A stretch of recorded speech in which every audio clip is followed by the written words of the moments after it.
तो एक टॉपिक है कैपिलरिटी या कैपिलरी राइज। कैपिलरिटी या कैपिलरी राइज क्या होती है? किसी भी ट्यूब के अंदर, फाइन ट्यूब के अंदर, फाइन ट्यूब मतलब जिसके पास क्रॉस सेक्शंस एरिया यानी पतली सी ट्यूब हो, ये पतला सा ट्यूब हो, फाइन ट्यूब हो, इस पतली सी ट्यूब में किसी लिक्विड का अपने आप चढ़ जाना, स्पॉन्टेनियस ग्रेविटी के अगेंस्ट लिक्विड के अंदर पानी का चाहिए, ट्यूब के अंदर पानी का चढ़ जाना, दैट इज कॉल्ड क्या? कैपिलरिटी या कैपिलरी राइज। ठीक है, ये आप देख पाओगे। पानी के साथ अगर हम लिखते हैं तो पानी क्या होगा? किसी भी पतली सी ट्यूब में क्या होगी? ऊपर की ओर क्या होगी? चढ़ जाएगी। और इसी बात को अगर ये पतली सी ट्यूब है और इस पतली सी ट्यूब में अगर आप मरकरी यूज करोगे, ये क्या होगा? राइज नहीं करेगा, ये क्या होगा? फॉल कर जाएगा।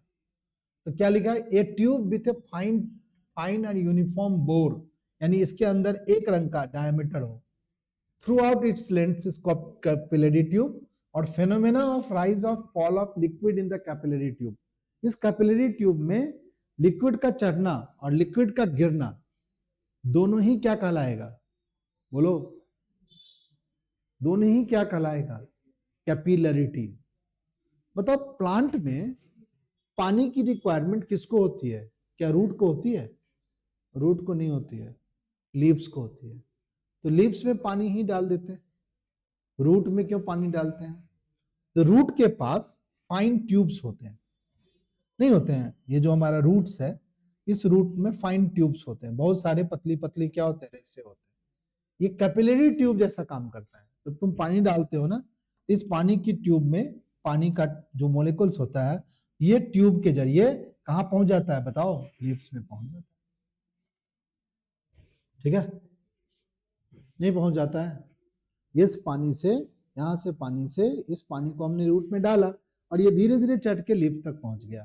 तो ये जो स्पॉन्टेनियस राइज कर रहा है पानी का ट्यूब, पानी में पानी का स्पॉन्टेनियस राइज जो होता है इस ट्यूब में, इस फाइन ट्यूब में, इसी को हम कैपिलरिटी कहते हैं।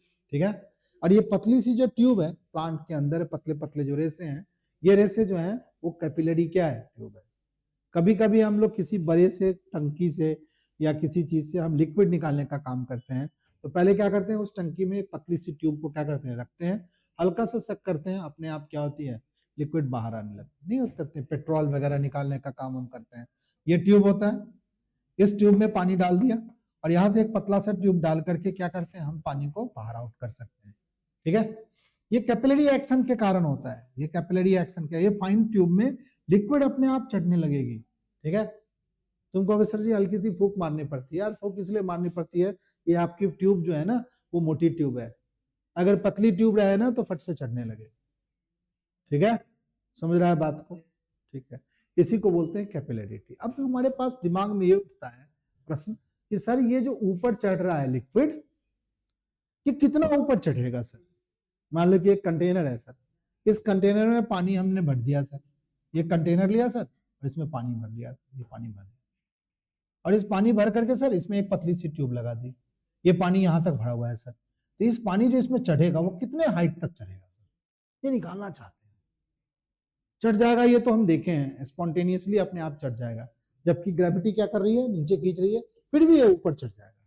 तो ऊपर जो चढ़ने की जो एबिलिटी है, ठीक है ना, इसको बोलते हैं कैपिलरिटी, और इस घटना को क्या बोलते हैं? Capillary action.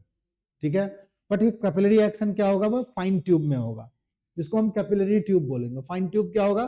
पतला सा डायमीटर, पतली सी, ये तो बहुत मोटा है यार, एकदम पतली सी ओपनिंग वाली पाइप, और यूनिफॉर्म होना चाहिए। ये कहीं पर ज्यादा, कहीं पर कम, कहीं पर ज्यादा, कहीं पर कम नहीं होना चाहिए, एकदम यूनिफॉर्म डायमीटर का होना चाहिए। तो उसको क्या बोलेंगे? कैपिलरी ट्यूब बोलेंगे। ठीक है, चलिए अब क्या हुआ इसमें, एक बात याद करो कि इसमें देखो कि ये जो है ना ट्यूब, अब थोड़ा ट्यूब को हम लोग मोटा बना लेते हैं, ये ट्यूब को हमने मोटा बना लिया और यहाँ पर हमने लिक्विड को चढ़ा दिया, इसमें पानी चढ़ गया, तो पानी का जो टॉप सरफेस होगा वो चांद के जैसा होगा, इतना गहरा नहीं होता है। ठीक है, थोड़ा सा ऐसा फ्लैट होता है, क्योंकि इसकी ऑब्ट्यूस एंगल क्या होती है भाई? 90 से कम होती है। बट अगर कोई मरकरी ऐसा चीज डालोगे तो पानी ये राइज करेगा और मरकरी क्या होगा, नीचे गिर जाएगा। मरकरी का नीचे गिर जाना क्यों कारण, यहाँ पर एक हम लोग एंगल बनाएंगे, ये एंगल और ये एंगल, इसके बीच का जो कॉन्टेक्ट एंगल है क्या हो गया भाई, 90 डिग्री से बड़ा है। तो 90 डिग्री से बड़ा बनाने वाला जो लिक्विड होगा वो राइज नहीं करेगा, वो कैपिलरी ट्यूब में नीचे गिर जाएगा, और 90 डिग्री से कम कॉन्टेक्ट एंगल रखने वाला ट्यूब में ये राइज करेगा।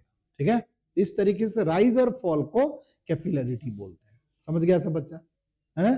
चलो भाई, अब क्या हुआ, इसमें हम ये फॉर्मूला निकालना चाह सकते हैं। ये हमारे इस चैप्टर का लास्ट टॉपिक है, जिसको कैपिलरी राइज या एसेंट फॉर्मूला लिखते हैं। देखो सही बच्चा, कैपिलरी राइज या ascent formula, capillary rise and ascent formula, capillary rise and ascent formula, capillary rise and ascent formula. चलो अब मेरे पास सभी बच्चे समझेंगे। पहले मान लो कि ये हमारी लिक्विड ड्रॉप है, ये लिक्विड का ड्रॉप है, तो यहां लिक्विड है नहीं है, और इधर क्या है बताओ, एयर है ना। अभी हमने पढ़ा है लिक्विड ड्रॉप में किधर प्रेशर ज्यादा है, किधर प्रेशर ज्यादा है, अंदर प्रेशर ज्यादा है। कितना ज्यादा है भाई, 2s बटे में r। चलो भाई, अगर हम इसमें से ये टुकड़ा ले ले, ऐसे ले ले टुकड़ा, ऐसा टुकड़ा ले ले, ठीक है, हाँ क्या चीज, 2s लिक्विड है, ये एक ही फ्री सरफेस है, ठीक है, एक फ्री सरफेस है ना, ड्रॉप होगा, लिक्विड ड्रॉप है ये, बबल्स नहीं है, तो 2s ही होता है। ठीक है, अंदर में क्या है बताओ, लिक्विड, बाहर में क्या है बताओ, एयर। तो ये कर्वेचर के अंदर प्रेशर ज्यादा है, सुनो कितना ज्यादा है भाई, 2s बटे में r। यहां पर प्रेशर P0 है, यहां पर प्रेशर क्या है, P0, तो अंदर का प्रेशर इससे क्या है, ज्यादा है, तो अंदर का प्रेशर Pi जो है वो कितना है बताओ, P0 बोलो प्लस में बोलो 2s अपॉन में r। ठीक है ना, यही ना, बात समझ गया सब बच्चे। अब मान लो कि एक ट्यूब है, इस ट्यूब के ऐसा सरफेस बन गया, बताओ किधर से, ये क्या है, एयर है, ठीक है, और ये क्या है बताओ, लिक्विड है। किधर प्रेशर ज्यादा होगा, ये वाला प्रेशर ज्यादा होगा, इधर वाला प्रेशर ज्यादा होगा, एयर की तरफ प्रेशर ज्यादा होगा कि लिक्विड की तरफ प्रेशर ज्यादा होगा। जिधर कर्वेचर होता है ना, उधर का प्रेशर ज्यादा होता है। ये जो ऐसा हो गया कर्वेचर, तो ऐसे जब होगा ना, तो ऊपर वाला प्रेशर ज्यादा है, इसके नीचे वाला प्रेशर क्या है, कम है। तो किधर प्रेशर ज्यादा होगा, ये प्रेशर P0 प्रेशर क्या होगा, ज्यादा होगा, और यहाँ P जो प्रेशर होगा वो क्या होगा बताओ, कम होगा। ये ज्यादा है तो P0 में से क्या माइनस करेंगे बताओ, P माइनस करेंगे, किसके बराबर होगा बताओ, 2s बटे में r। नहीं समझे तो पूछ लो सही बच्चे, यहीं पर कंफ्यूजन होगा। हमने कहा कि ऐसे अगर बना हुआ है लिक्विड, ऐसा सरफेस है, तो इधर प्रेशर क्या है, ज्यादा है। ऐसे सोच लो भाई, इधर प्रेशर ज्यादा होने के कारण तो दब गई चीज है, इधर प्रेशर क्या है बताओ, कम हो गई। बहुत फ्लैट सा दिमाग लगा देते हैं, इधर प्रेशर ज्यादा है तो ये क्या होगा, दबेगा, और इधर क्या हो गया, कम है प्रेशर। तो किधर प्रेशर कम है भाई, नीचे लिक्विड के अंदर वाला प्रेशर कम है, ऊपर पड़ा प्रेशर क्या है, ज्यादा है। कितना ज्यादा है भाई, इसमें प्रेशर का डिफरेंस कितना होता है भाई, इस तरीके का। बताओ इसमें कितने फ्री सरफेस है, एक ही तो फ्री सरफेस है, ऊपर एयर है, नीचे क्या है बताओ, लिक्विड है, एक ही तो फ्री सरफेस है। तो एक फ्री सरफेस में प्रेशर का डिफरेंस कितना होता है भाई, 2s बटे में r।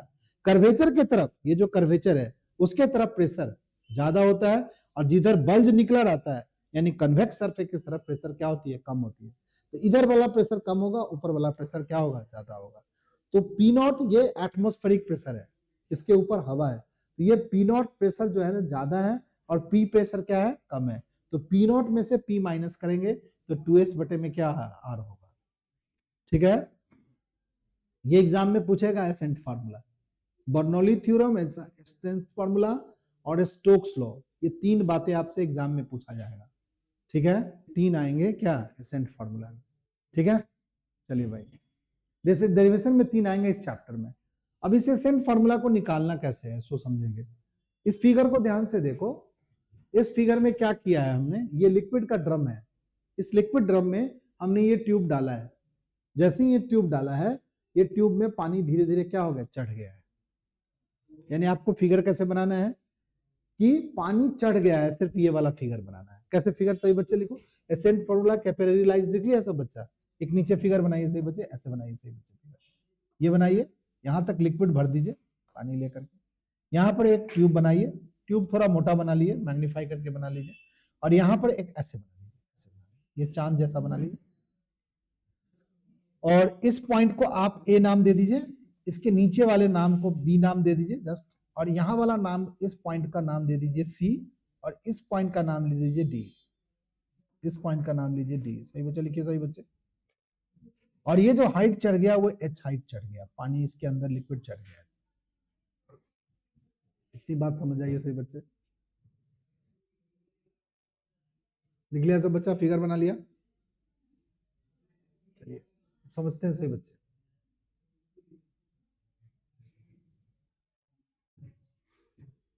अब ये जो हमारा ट्यूब है ना, जिस ट्यूब में पानी चढ़ा है, इसको थोड़ा मैग्नीफाई करके बना लेते हैं। ये ट्यूब है, इस ट्यूब का ये वाला सरफेस क्या है बताओ, ऐसा है। यहां वाले पॉइंट को हमने ए पॉइंट माना है, इस वाले पॉइंट को हमने क्या माना है, बी पॉइंट माना है, ठीक है। और ये जो हमारा है ना, ये जो लिक्विड है, इस लिक्विड का शेप स्फेरिकल शेप का ऐसा होता है, इसको शेप ऑफ मिनिस्कस बोलेंगे। ये जो मिनिस्कस का ये वाला पॉइंट है, ये जो शेप है, ऐसा शेप, इस शेप को हम आर बोलेंगे। इस आर को लिखेंगे radius of liquid meniscus, radius of curvature, radius of curvature of liquid meniscus,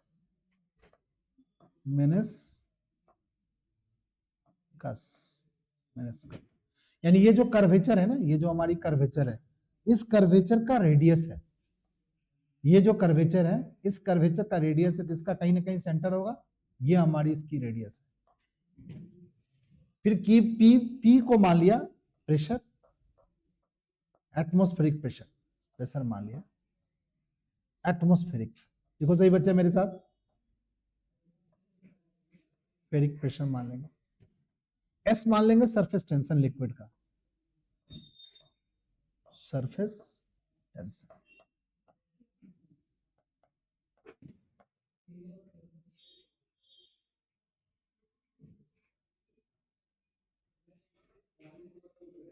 अब सभी बच्चे यहां से थोड़ा लिखेंगे, ये वाला जो पॉइंट जस्ट मिनिस्कस के ऊपर वाला जो पॉइंट है, ये एयर के कांटेक्ट में, क्योंकि ये ट्यूब है, इस ट्यूब के, और ये हमारा लिक्विड मिनिस्कस है, ये हमारा लिक्विड मिनिस्कस है, इस लिक्विड मिनिस्कस के जस्ट ऊपर वाला ये जो पॉइंट है, ये एयर का पॉइंट है, इसीलिए इस पॉइंट का जो प्रेशर है, इस पॉइंट का प्रेशर को, प्रेशर एट ए पॉइंट को हम पी के बराबर मान लेते हैं, और पी क्या है, एटमॉस्फेरिक प्रेशर है,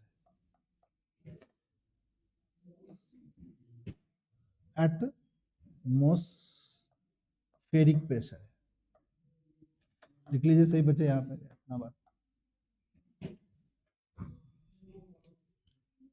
अब ये जो मिनिस्कस का ये जो शेप ब्लू कलर का बना है, उसके कारण ऊपर वाला प्रेशर ज्यादा है और नीचे वाला प्रेशर क्या है, कम है।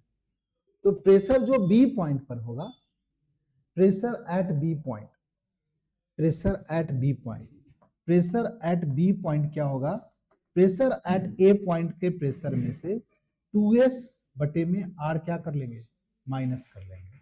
इसी बात को हम यहां पर समझाने की कोशिश किए हैं।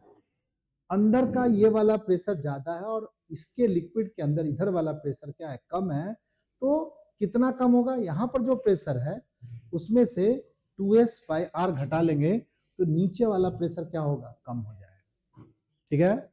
अब क्या होगा सो सुनो, यहाँ पर प्रेशर, यहाँ पर जो प्रेशर है ना, ये पॉइंट जो है, ये वाला जो पॉइंट है, ये पॉइंट किसके कांटेक्ट में है, कोई बच्चा बताएगा, ये पॉइंट किसके कांटेक्ट में है, नहीं बता पाएगा ना तुम लोग,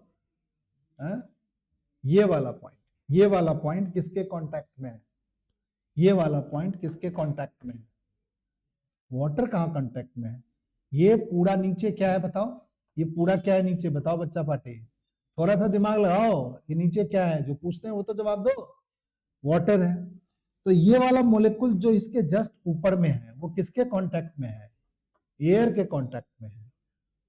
चलो ये वाला मॉलिक्यूल्स किसके कांटेक्ट में है बताओ, ये वाला मॉलिक्यूल्स किसके कांटेक्ट में है, एयर के कांटेक्ट में है। तो एयर के कांटेक्ट में जो प्रेशर है कितना है, जो एयर के कांटेक्ट में ए जगह का प्रेशर कितना है, पी के बराबर है। तो यहां पर भी तो एयर के कांटेक्ट में ही है, एयर के कांटेक्ट में तो सी पॉइंट का जो प्रेशर होगा वो भी क्या होगा बताओ, पी के बराबर होगा। अब देखो ध्यान से सही बच्चे, अब फिर से एक बार समझो, यहाँ पे ये कंटेनर था, देखो सही बच्चे, पूछेगा नहीं तो कहां से समझ में आएगा। ये कंटेनर था, ये हमारी लिक्विड है, इसमें आपने पाइप डाल दी, लिक्विड इसमें चढ़ गया, इस पॉइंट को तुमने ए माना, जस्ट ऊपर है, बहुत ऊपर नहीं है। इस पॉइंट को तुमने क्या माना, बी माना, इस पॉइंट को तुमने क्या माना, सी माना, और इस पॉइंट को क्या माना, डी माना। चलो भाई यही तो माना है। इस पॉइंट के प्रेशर ए है, इस पॉइंट के प्रेशर को तुमने क्या लिखा, पी लिखा। इस पॉइंट का बी है, इस पॉइंट के प्रेशर को क्या लिखा बताओ, पी माइनस 2s बटे में आर लिखा। अब मैं तुमसे पूछ रहा हूं, यहां तक तो लिख लिया है, ये सब मत बनाना, वही बनाए रखो सिर्फ। अब इस पॉइंट का प्रेशर तुमसे पूछेंगे, बताओ ये पॉइंट किसके कांटेक्ट में है, ये पॉइंट एयर के कांटेक्ट में है। तो पीडी का प्रेशर किसके, पी डी पॉइंट का प्रेशर किसके बराबर है, एयर के बराबर होगा। प्रेशर है डी, ए हो गया। अच्छा अब ये सी पॉइंट का प्रेशर क्या होगा भाई, सी पॉइंट का प्रेशर क्या होगा बताओ, सी पॉइंट का भी प्रेशर क्या होगा बताओ कोई बच्चा, डी पॉइंट के प्रेशर के बराबर होगा। क्या होगा, पी पॉइंट का प्रेशर जो होगा डी पॉइंट के प्रेशर के बराबर होगा। क्यों भाई, हमने कौन सा लॉ पढ़ा था, पास्कल का लॉ पढ़ा था। पास्कल लॉ में पढ़ा था सेम हॉरिजॉन्टल लाइन पर प्रेशर क्या होता है, सेम होता है। चलो भाई अब डी पॉइंट का प्रेशर हम कैलकुलेट करते हैं। डी पॉइंट का प्रेशर क्या होगा, इस हाइट के कारण भी कुछ ना कुछ प्रेशर होगा, नहीं होगा, ये हाइट के कारण कुछ प्रेशर होगा। हाइट के कारण कितना प्रेशर होता है भाई, एच रो जी। और इस पॉइंट का प्रेशर कितना है, जस्ट लिक्विड के अंदर वाला प्रेशर कितना है, P प्लस बोलो सॉरी P माइनस 2s बटे में R। और डी पॉइंट का प्रेशर किस, सी पॉइंट का प्रेशर डी के बराबर, और डी किसके बराबर है बताओ, P के बराबर। तो यहां पर लिख सकते हैं, नहीं समझाना सब। चलिए भाई चलिए थोड़ा सा लिखते हैं फिर बताता हूं। ये P से ये P क्या हो गया, कट गया। चलिए भाई ये उठ के आ जाएगा तो 2s बटे में क्या हो गया, R बराबर क्या हो गया, H रो जी। तो हाइट का फॉर्मूला क्या बनेगा, 2s बटे में रो जी R। ये हाइट का फॉर्मूला बन गया, यही एसेंट फॉर्मूला है। इसको थोड़ा सा और चेंज करेंगे अभी, थोड़ा सा समझेंगे सही बच्चे। देखो बताते हैं, दो चार बातें हैं जो आपको समझना पड़ेगा। तो क्या है सही बच्चे, कोई बच्चा बताएगा, सुनो सुनो सुनो सुनो सुनो सुनो। चलो ये पाइप की कहानी हमने पढ़ाया है सही बच्चों को। इस पाइप में लिक्विड एच हाइट तक चढ़ गया, मान लो यहां तक लिक्विड चढ़ गया। बताओ यहां पर क्या है, एयर है कि वो लिक्विड है, प्रेशर कितना होगा, P एटमॉस्फेरिक प्रेशर होगा भाई। चलो लिक्विड के अंदर जाएंगे प्रेशर बढ़ेगा या घटेगा, बढ़ेगा। लिक्विड के अंदर जाएंगे प्रेशर बढ़ेगा कितना, बढ़ेगा। कितना प्रेशर हो गया भाई, P2 हो गया। ये प्रेशर कितना प्रेशर बढ़ेगा भाई, तो P2 में से क्या माइनस करेंगे, P1 यानी P किसके बराबर होगा, कोई बच्चा बताएगा, H रो जी। नहीं याद है ना तुम लोगों को उसमें, क्योंकि तुम लोग पीछे से नहीं पढ़ता है। डेप्थ के अंदर लिक्विड क्या होता है, अपना प्रेशर बढ़ाता है। डेप्थ के अंदर हमारी लिक्विड क्या करती है, प्रेशर बढ़ाती है। बहुत पहले पढ़ाया था, आज से 1 महीना पहले पढ़ाया था। डेप्थ में प्रेशर क्या होती है, बढ़ती है। देखो यहां पर ध्यान से, variation of pressure with depth, P2 minus P1 बराबर क्या होता है, एच रो जी। हम जैसे जैसे डेप्थ में जाएंगे प्रेशर क्या होगा बताओ, बढ़ेगा। देखो कहां पर प्रेशर ज्यादा है, यहाँ पर प्रेशर कम है, और यहाँ पर प्रेशर क्या है, ज्यादा है। और ये हमने पढ़ा था पिछले क्लास में कि जब हम लोग यहाँ का प्रेशर P1 माना तो यहाँ पर प्रेशर P2 माना था, तो अंदर वाला प्रेशर क्या होता है, P2 वो ज्यादा होता है P1 से, और P2 में से P1 माइनस करेंगे तो क्या होगा, एच रो जी आएगा। उसी बात को यहाँ पर हम बताना चाह रहे हैं सभी बच्चों को कि हमारी लिक्विड जब किसी ट्यूब में ऊपर आ गई, लिक्विड जब किसी ट्यूब में ऊपर आ गई, तो लिक्विड के अंदर जो डेप्थ है, ये वाला जो डेप्थ है लिक्विड के अंदर, ये प्रेशर क्या होगा, ज्यादा है कि कम है, ज्यादा है, और ये प्रेशर क्या है, कम है। कितना ज्यादा है भाई, तो एच रो जी। ये लिक्विड जो इसमें आ गया, ये जो लिक्विड आ गया, इसमें जो लिक्विड चढ़ गया, इस लिक्विड के कारण हमारे इस पॉइंट पर, नीचे वाले पॉइंट जो इस वाले पॉइंट है, इस पॉइंट पर प्रेशर बढ़ गया, कितना भाई, एच रो जी। अब इसी कहानी को अलग तरीके से समझते हैं। ये लिक्विड है, अब हम पढ़ें कि ये लिक्विड ऐसे शेप का बन गया है। बताओ इस लिक्विड के जस्ट नीचे यहाँ पर प्रेशर कितना है, बताओ, P माइनस 2S बटे में R। अब ये टब में ये कंटेनर डाला गया है, टब का ये वाला पोजीशन है, यहां पर प्रेशर क्या है बताओ, यहां पर प्रेशर क्या है बताओ, P है, यहां भी प्रेशर क्या है बताओ, P है। बट अगर हम यहां का प्रेशर P है तो P बराबर क्या लिख सकते हैं बताओ, इस हाइट के कारण प्रेशर कितना होगा बताओ, एच रो जी। यहां पर प्रेशर ज्यादा होगा कि कम होगा, ज्यादा होगा, तो क्या होगा, एच रो जी, इस लिक्विड के कारण होगा, इस लिक्विड के कारण होगा एच रो जी। और यहां पर प्रेशर कितना है बताओ, बोलो, P माइनस 2S बटे में R। यही तो लिख दिया है भाई, यही तो लिख दिया था, P बराबर एच रो जी, P माइनस 2S बटे में R लिख दिया था। इस P से इस P को क्या कर दिया था, काट दिया था। ठीक है, हम निकालना चाहते हैं कि इस लिक्विड में ये जो कंटेनर है, ये जो हमारा पाइप है, ये जो हमारी ट्यूब है, इसमें कितने हाइट तक चढ़ा, कितने हाइट तक चढ़ेगा भाई, तो 2S अपॉन में रो जी आर। यहाँ 2 क्या है, कांस्टेंट है, S क्या है, सरफेस टेंशन है, लिक्विड का सरफेस टेंशन, R क्या है, रो क्या है, डेंसिटी है लिक्विड का, G क्या है, ग्रेविटेशनल एक्सेलरेशन है, R क्या है, ये जो लिक्विड है इसके शेप मिनिस्कस का शेप है, ये जो लिक्विड है इसके मिनिस्कस का शेप है, ये जो हमारे लिक्विड है इसके मिनिस्कस का शेप है, जिसका ये रेडियस है, ये वाला रेडियस है। बट इस रेडियस को निकाल पाना संभव नहीं है, इसीलिए इस फॉर्मूले को थोड़ा सा फिर क्या कर देंगे, बदल देंगे। एसेंट फॉर्मूला तो बन गया है, बट इसको थोड़ा कैसे बदलेंगे इसको देखेंगे सही बच्चे, पूछेगा एग्जाम में, इसको कॉन्साइज करके फिर लिखेंगे भी हम लोग। देखो अब क्या हुआ, ये फिर से हमने एक ट्यूब बनाई, पढ़ना पड़ेगा, चीजों को समझना पड़ेगा। जिस बच्चे को समझ में कम आता है उसको चीजों को बार बार समझना पड़ेगा, बार बार देखना पड़ेगा, 2 बार 3 बार लिखना पड़ेगा, ऐसे ऐसे कम से कम 20 25 30 कॉन्सेप्ट को दिमाग में टिकाना पड़ेगा, तभी भलाई होगा, भला होगा, नहीं तो बहुत दिक्कत है।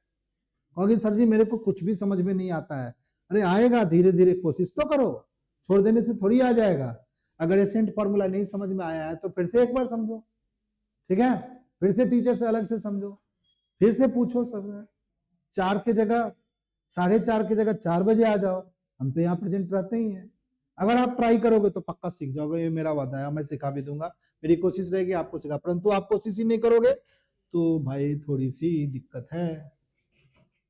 चलिए भाई, ये हमारी ट्यूब है, इस ट्यूब में हमने लिक्विड को चढ़ाया है, कहां तक हाइट तक भाई, एच हाइट तक। और लिक्विड का शेप कैसा माना, ये तो बहुत गहरा बन गया, चलो मान लेते थोड़ा सा और कम गहरा बनाओ, ऐसा बना, ये हमारी लिक्विड है पूरा अंदर से। इसको हमने पूरा गोला बना लिया, इसको बोला ये स्फेरिकल शेप का एक छोटा सा टुकड़ा है, इसका सेंटर यहाँ है, इस सेंटर को हमने, रेडियस को हमने R मान लिया है, ठीक है। चलिए भाई, इस R को कैलकुलेट करना या मिनिस्कस के शेप का रेडियस कैलकुलेट करना बहुत ही टफ काम है, नहीं कैलकुलेट कर सकते हैं, ठीक है। तो हम चाहते हैं इस ट्यूब के रेडियस पर हम एसेंट फार्मूला को रिलेट कर दें। चलो यहां से हम एक परपेंडिकुलर खींच देते हैं, सॉरी टेंजेंट खींच देते हैं, ये टेंजेंट खींच देते हैं ऐसे। बताओ ये एंगल कितने का होगा, थीटा होगा, इसको क्या बोलेंगे भाई, एंगल ऑफ कांटेक्ट। चलो ये हमारा शेप कैसा है, स्फेरिकल शेप का ये चीज है, इस पर हमने इस पॉइंट पर टेंजेंट खींचा है। ये बताओ ये क्या है, इस स्फीयर का रेडियस है, तो ये वाला एंगल कोई आदमी बता देगा कितने डिग्री का होगा, 90 डिग्री का होगा, क्योंकि रेडियस हमारा टेंजेंट पर परपेंडिकुलर होता है। चलो अब यहां से एक लाइन हम ऐसे खींच लेते हैं, यहां से एक लाइन ऐसे खींच लेते हैं, और यहां से एक लाइन ऐसे मिला लेते हैं, बताओ ये क्या हो सकता है, कोई आदमी बताएगा ये क्या हो सकता है, इस ट्यूब का ये क्या हो सकता है, इस ट्यूब का रेडियस हो सकता है। ये हम यहां पर लिख दिया क्या, ये हमारा ये ट्यूब का रेडियस है, ट्यूब का रेडियस। चलो भाई अब देखो ध्यान से देखो सही बच्चे, ये वाली लाइन इस लाइन पर परपेंडिकुलर है, ठीक है। अब देखना ध्यान से देखना, नहीं तो फिसल जाएगा तुम्हारे दिमाग से। और ये वाली लाइन इस लाइन के बीच का परपेंडिकुलर है ना भाई। ये वाली लाइन ग्रीन वाली लाइन ग्रीन लाइन पर परपेंडिकुलर है। थोड़ी देर के लिए इसको मान लेते हैं अल्फा और इसको मान लेते हैं थोड़ा ये वाला एंगल को बीटा। तो बताओ अल्फा और थीटा मिलकर के क्या हो गया बताओ, 90 डिग्री नहीं हो गया। और ये बीटा माने हैं, तो अल्फा और बीटा मिलके क्या हो गया, कोई बच्चा बता दो, 90 हो गया। तो अल्फा प्लस थीटा और अल्फा प्लस बीटा, अल्फा से अल्फा कट गया भाई, दोनों 90 है तो क्या है बताओ, ये वाला पार्ट बराबर है तो ये वाला पार्ट बराबर है, तो अल्फा से अल्फा कट गया। थीटा किसके बराबर हो गया बताओ, बीटा के बराबर हो गया। यानी ये जो हमारा थीटा है ये बीटा के बराबर हो गया। चलो फिगर से फिगर को फिर से हम साफ बनाते हैं। ये हमारी लिक्विड है, ये हमारी ट्यूब है, ट्यूब के अंदर ये लिक्विड चढ़ गया, ये क्या हो गया, पूरी मिनिस्कस हो गई। इस मिनिस्कस का ये क्या हो गया भाई, रेडियस हो गया। ये क्या हो गया, सरफेस हमने टेंजेंट खींच लिया। यहां से हमने क्या बना लिया, एक लाइन ऐसे बना ली, इसको क्या लिख दिया, आर लिख दिया। ये इसको ऐसे लिख लिया, इस एंगल को थीटा बनाया, ये एंगल भी क्या हो गया बताओ, थीटा हो गया। ठीक है, अब हमें क्या करना है भाई कि इस कैपिटल आर को हटा देना है। ये एंगल कितने डिग्री का है, 90 डिग्री का है, कॉस थीटा है। कॉस थीटा क्या होगा भाई, बेस क्या है, छोटा वाला आर, हाइपोटेनस कौन है, बड़ा वाला आर, बड़ा वाला आर डाल दिया। तो बड़ा वाला आर बराबर क्या हो गया बताओ, आर कॉस थीटा। नहीं हो गया, आर क्या है, ट्यूब का रेडियस, कॉस थीटा क्या है, थीटा क्या है, वो बच्चा बता दो, थीटा क्या है, एंगल ऑफ कॉन्टैक्ट है। ये लिक्विड, ये वाली पाइप और एयर, ये तीन चीज फिक्स हो गया। कौन कौन हो गया, लिक्विड, सॉलिड और मीडियम। अगर तीन फिक्स है, एंगल ऑफ कॉन्टैक्ट फिक्स है, यानी थीटा आपको पता होना चाहिए। ट्यूब जो आप यूज करें उसका रेडियस पता है, तो इस आर की वैल्यू को हम उस फॉर्मूले में क्या कर दे, सब्स्टिट्यूट कर दे। सब्स्टिट्यूट करेंगे तो क्या फॉर्मूला बनेगा, कोई बच्चा बताओ, हाइट बराबर क्या बनेगा बताओ, एच बराबर क्या हो गया, 2s, बाई में क्या हो गया, रो जी, और ये जो कैपिटल आर है उसको ये वाला फॉर्मूला आर, और बाई में जो कॉस थीटा है इसको ऊपर लिख दीजिए। इसको हम लोग बोलते हैं एसेंट फॉर्मूला। कहोगे सर ऐसे इतना गचर पचर लिखेंगे, नहीं भाई गचर पचर नहीं लिखेंगे। लिखेंगे क्या क्या, सबसे पहले ये फिगर बनाएंगे, ये वाला फिगर बनाएंगे, ये वाला फिगर, ठीक है। इस फिगर में क्या लिखेंगे भाई, स्टेटमेंट क्या बनाएंगे, फिगर आप बना लेंगे, ठीक है। मान लो कि फिगर हम बना, नेक्स्ट क्लास में फिर बताएंगे ठीक से हम, एक बार जब तुम्हारे दिमाग में थोड़ा थोड़ा भी गया है फिर एक बार बताएंगे। उसके बाद क्या लिखना है कि आर जो है रेडियस ऑफ कर्वेचर, उसके बाद लिखना क्या क्या है उसको थोड़ा सा हम अंडरलाइन कर देते हैं। सही बच्चे लिख लो, इस बात को लिख लो सही बच्चे, पहली बात ये लिखो फिगर बनाने के बाद, ठीक है। दूसरी ये वाला फिगर बनाना, ये वाला फिगर, उसके नीचे ये लिख लो,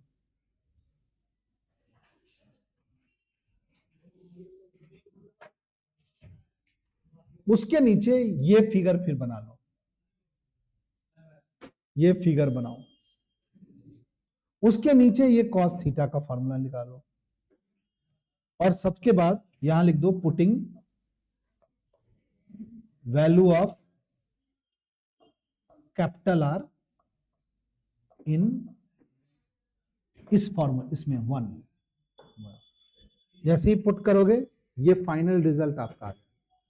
यानी ये पहला पार्ट हो गया, ये दूसरा पार्ट हो गया, ये हमारा तीसरा फिगर फिर से बनाएंगे, ये हमारा पहला फिगर है, फिगर ये हो गया। उसके बाद ये लिखेंगे, फिर ये लिखेंगे, आंसर आएगा। लिखो सही बच्चे, कोलो कर